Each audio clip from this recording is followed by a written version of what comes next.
Morning, guys. I'm very well, thank you. How are you? Good, Yeah, we're all in great. good form, Scott. Listen, mate, I've got to say, we've had a couple of callers on already, Scott, regarding the Lukaku situation. Obviously, a couple of Chelsea supporters. I've got to say, mate, they don't seem too broken-hearted with the situation. No, I'm actually really disappointed. At the start of the season or when the signing was made, I thought he would be the cherry on the cake. And I'm hearing more and more people now saying, oh, we didn't need him in the first place. I didn't hear them at the start of the season. He was doing pretty well. And I actually worked for an overseas broadcaster for the West Ham away game, beginning of December. And we were told we could ask one question to Thomas Tuchel after the match. And I'm sort of thinking, okay, what can be a bit different? I just thought it was a bit strange that Lukaku had been fit and been on the bench for a third successive game. So I said, why is he not playing? Is he not fit yet? And what did he make of his performance? And to say that his answer was short was an understatement. So I thought, I don't care if I only be allowed one question. I'm having another one. I'm not having him talking like that. So I asked him again, and he pushed again. And then a couple of weeks later, the interview came out. And, the presenter joked that particular day he won't be on his Christmas card list. But I just felt almost from then, Thomas Tuchel had said, I'm not having this. I'm not having this from a player who should be giving it his all. I'm slightly disappointed in Tuchel that he hasn't kind of got the best out of him, maybe adapted the team style slightly, but I'm more disappointed in Lukaku himself. That amount of money, the time he had it into Milan, it hadn't quite worked for him at United. You think he had a point to prove, playing for allegedly his team that he grew up watching.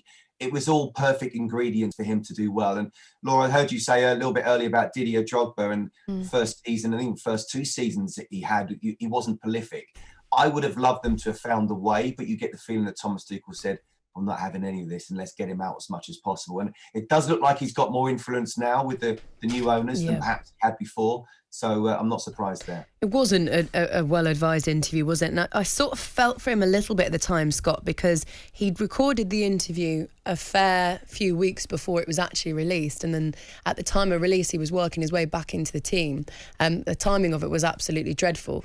But as a player, and you'll know this from being a player yourself, are there certain things that you just have to, or certain things that you shouldn't do, and that being one of them? Listen, Laura, we've all been young, and if he was 18, 19, you could turn around and say, well, that's just a kid. The age he's at now, he's old enough to know that if you're going to say certain things like that, it can be twisted.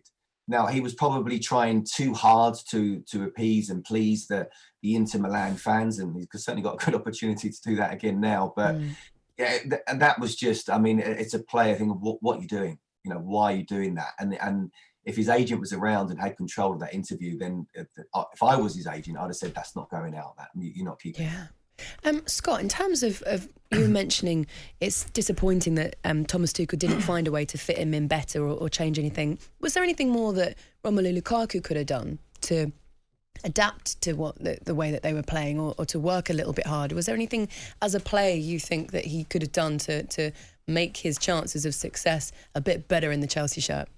Oh, absolutely. I think he could have done loads. I do think when the ball goes to the sort of byline, it could have been whipped in better for him. But in terms of him, clearly it was a question of he had to adapt to Tuchel's style and the way Chelsea play. And I actually, towards the end of the season, I watched him against Wolves, and then I really sat down in the live Leeds game and said, right, I'm going to almost just player watch this guy and see what I think ahead of obviously what's a crucial FA Cup final. I thought his movement was superb, not just the way he played, but the way he worked. So I was thinking, that's what I want to see from him. I want to see him start in the FA Cup final, terrorise the Liverpool defence, win the FA Cup for Chelsea, and then his Chelsea career kicks on.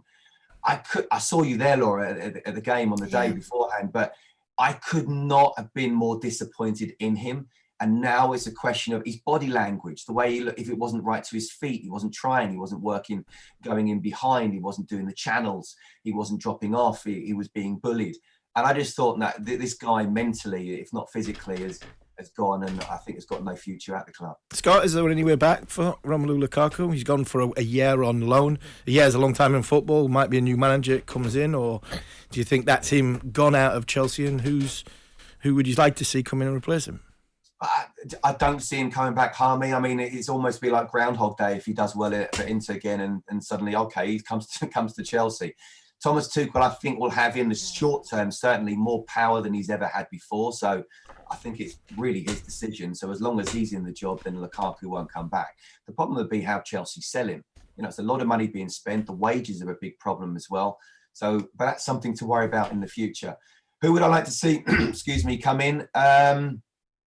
I don't know really, because I don't know if Thomas Tuchel is going to change his style in the way that perhaps are more of a Liverpool and City, and go for the likes of Raheem Sterling and Gabriel Jesus, and maybe not have that typical number 9. In a way, I'm slightly disappointed Tammy Abraham can't just be brought back like that. But would he be the guy, despite the great season he's had in Italy, to take Chelsea to the Champions League? And let's face it, I think it was 19 points the gap between Chelsea and City, and that's a big gap, So I think he might go a little bit of a different way, by some smaller attacking midfielders, and maybe go that way. But I think it's in defence where Chelsea really need to bolster. That's exactly what I was going to ask you, Scott.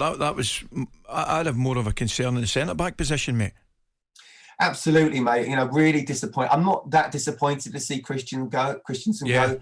I'm really disappointed to see Rudiger go. I don't know how. And I'm sorry, Tuchel blamed on the fact of what happened with Roman Abramovich. This had been going on clearly for a year or two. Someone like him, I know under Frank, he wasn't particularly loved and wasn't played regularly. But the moment he's playing really well for Tuchel and Chelsea, this is this is up there with the very best defenders in the Premier League. So I'm really disappointed to see him go.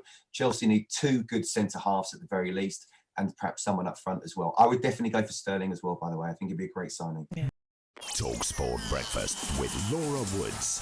Monday to Wednesday morning, 6 till 10.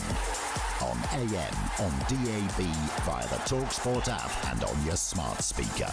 talkSPORT.